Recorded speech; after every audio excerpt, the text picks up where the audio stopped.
তোমার এই কথাটা সমুদ্রে ভিতর ফেলে দিয়ে সমুদ্রের পানি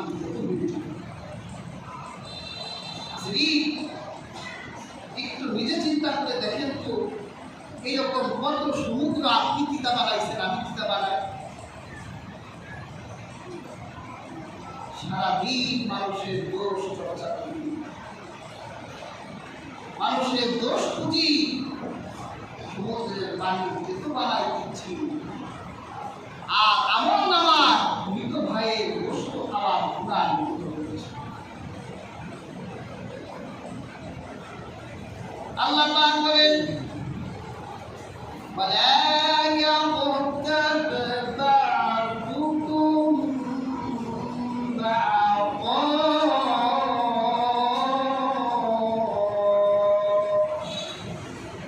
আর তোমরা একজন আরেকজনের জীবন করো না।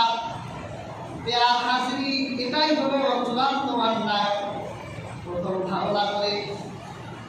ধারণা করার পর দোষ খুঁজে, আর দোষ খোঁজা শেষ হয়ে গেলে তারপর মুখ দিয়ে সেই দোষের চর্চা করে, এটাকে বিপদ বলে।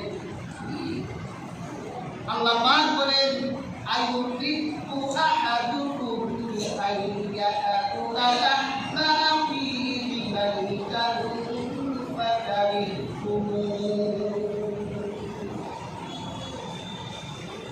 তোমরা একজন আরেকজনের জীবন করো না, নিন্দা করো না। তোমরা কি তোমার বিষয়ে পছন্দ করো? তার মানে বোঝা যায়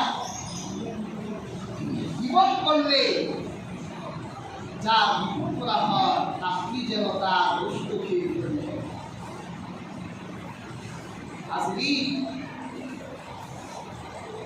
কত মন বস্তু যে আমরা খাই চিন্তা করা যায় না। ঘুম থেকে উঠলে মানুষের ব্যাপারে আমরা অনিন্দা করতে চাই।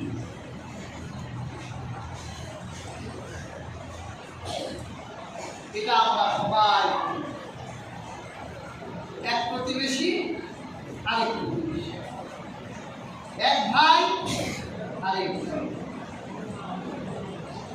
এক সতীর আরেক সতী। চায়ের দোকান সবচেয়ে বড় বিপদের কারখানা। চায়ের দোকান থেকে শুরু করে আমি দেখেছি রাষ্ট্রের সর্বপ্রধান পদ পর্যন্ত সকাল থেকে সন্ধ্যা পর্যন্ত বিপদের চর্চা। অমর বিরোধী দল এই করেছে সেই করেছে, আবার তারা যখন ক্ষমতায় আসে এটা মনে রাখে, তারাও বলে তারা এই করেছে সেই করেছে। তারা যে এই করলো সেই করলো যদি না করে, আপনি যে তার দোষ বললে নাকি সাধারণ মানুষ জীবন করলে গুনাহ হয়, বড় লোকটা করলে গুনাহ হয় না।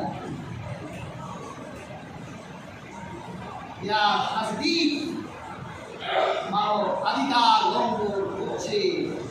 কোরআনের এই আয়াত একজন মানুষের জীবনে ধারণা করার মানব অধিকারকে প্রতিষ্ঠা করে।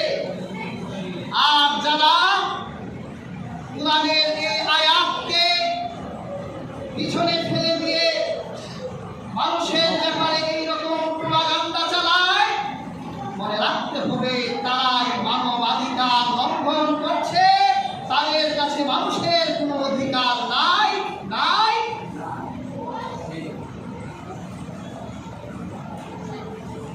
মানুষের কথা বলা একটু দূরের কথা, এরা মানুষকে মেরে ফেললেও মানবাধিকার লঙ্ঘিত হয় না।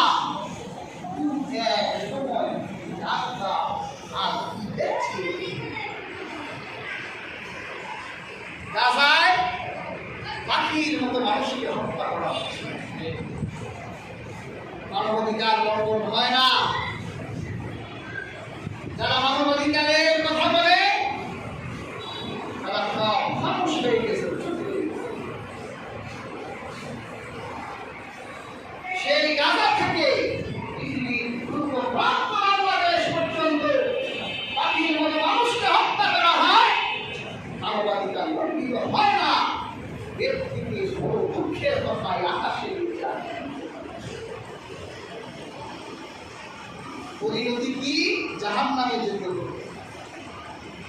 যত বড় তাহাজ্জুদ গুজারি হোক আর তসবিহ বনানে ওয়ালা হোক, রাসূলুল্লাহ আল্লাহ ঠিক করেছেন। আওয়াজাবি রব্বি, আমার রব যখন আমাকে মেরাজে নিলে, ঊর্ধ্ব জগতে নিলে, আমি এমন এক কওমের পাশ দিয়ে গেলাম, ইয়াহমিশুনা উজুহাহুম আযফারুম বিনুহাস, ইয়াহমিশুনা উজুহাহুম ওয়া সুদুরহুম। আল্লাহ হাবিব বলেছেন, আমি দেখলাম এক জাহান্নামীদের হাতে নখগুলো ধারালো লোহা, এই ধারালো নখ দিয়ে নিজের মুখ ছিন্ন বিচ্ছিন্ন করে দিচ্ছে, মুখ ছিন্ন বিচ্ছিন্ন করে দিচ্ছে। হযরত জিবরাইলকে প্রশ্ন করলাম, জিবরিল এরা কারা? জিবরিল বলল, হে আল্লাহর রাসূল, এরা হলো লুতুফুন নাস, এরা মানুষের গোশত। মানুষের গোশত কারা খায়? আয়াতে প্রমাণ হলো যারা মানুষকে নিয়ে মন্দ ধারণা করে তারা মানুষের গোশত খায়। যারা গোয়েন্দাগিরি করে মানুষের দোষ চর্চা করে খুঁজতে থাকে তার ভিতরে কি দোষ, আর এটা চর্চা করে জীবন পর্যন্ত পৌঁছে যায়, তারা মানুষের গোশত খায়। রাসূল কারীম সাল্লাল্লাহু আলাইহি ওয়াসাল্লাম বলে, আমি তাদেরকে জাহান্নামের ভিতরে এই আযাব হতে দেখলাম, নিজের মাংসগুলো ছিন্ন বিচ্ছিন্ন করে দিচ্ছে। অপরাধ, তারা মানুষের গোশত। কাজী হাজরি, রাস্তার সুইপার থেকে শুরু করে ক্ষমতার সর্বশেষ প্রান্ত পর্যন্ত প্রত্যেক ব্যক্তি যদি মানবাধিকার প্রতিষ্ঠা করতে চায়, তাহলে সূরা হুজুরাতের 12 নম্বর আয়াতটি যথেষ্ট। আল্লাহ পাক এই আয়াতে মানুষের ধারণা, মানুষকে নিয়ে খারাপ ধারণা করা, মানবাধিকার থেকে মানুষের দোষ চর্চা করার অধিকার পর্যন্ত এই আয়াতে আল্লাহ পাক করে দিয়েছেন। কাজেই আজকে আমাদের প্রত্যেকটি আল্লাহকে ভয় করা উচিত। কারণ আমরা কম বেশি সবাই এই অপরাধে অপরাধ। আমরা মুসলমানরাও যে একবারে পবিত্র তাও কিন্তু না। এক হুজুর স্টেজে উঠলে আরেক হুজুর অন্যটা, ওই হুজুর কার উপর নিয়ে পালাইছে, ওই হুজুর কোথায় কি করলো, এগুলো আবার শুনতেও বলি। তখন মনে হয় আমাদের হুজুরদের কোরআনের এই আয়াত আর মনে থাকে না। আমার হুজুররাও কিন্তু গোশত খায়।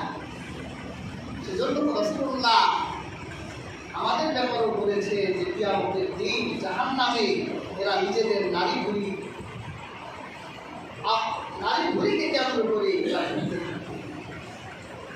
মানুষরা জিজ্ঞাসা করবে, হুজুর আপনারই আযাব হচ্ছে কেন? হুজুর জবাব দিবে, আমরা তোমাদেরকে বলতাম কিন্তু নিজেরা করতাম। কাজী হাজরি, কেউ মাফ পাবে না। এই অপরাধকে ছোট মনে করে, মানুষের খারাপ ধারণা করা ছোট মনে করে, দোষ পূজাটা ছোট মনে করে, চায়ের দোকানে বসে পান নিয়ে হাতে সিগারেট আর চায়ের কাপ নিয়ে সুন্দর সুরটান দেন আর চুমুক দেন, আরেকজনের বিরুদ্ধে বলে, এগুলো সব বড় অপরাধ। আল্লাহ